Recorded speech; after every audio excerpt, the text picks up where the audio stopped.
இப்போ நான் கேட்குறேன், விஜய் மக்கள் இயக்கம் சில இருக்குன்னு அவங்க தேர்தலில் போட்டி இல்லையா? போட்டிட்டாங்கல்ல. அப்போ என்ன நிலைப்பாடோ அதே நிலைப்பாட்டுக்கு கொண்டு வரணும்னு பிளான் பண்ணுறாரு.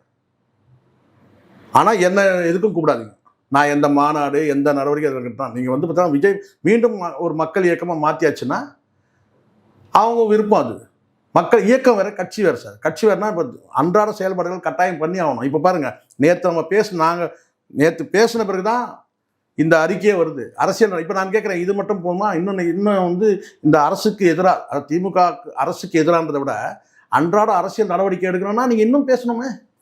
பள்ளிக்கரணை மேற்ற பேசணுங்க, ஏன் பேசல? அதுவும் தானே சார் பிரச்சனை ஓடிட்டு இருக்கு. அப்போ அன்றாட அரசியல் நடவடிக்கையை வந்து எடுக்கிற அளவுக்கு விஜயால் முடியாது. அதுக்கு பல காரணங்கள் இருக்குது. நீங்கள் இந்த வழி இருக்குது, 6 மணிக்கு மேலே ஒரு வழி இருக்குது. அப்போ எப்படி செயல்பட முடியும்? இதுதான் இங்கே பலவீனங்கள்.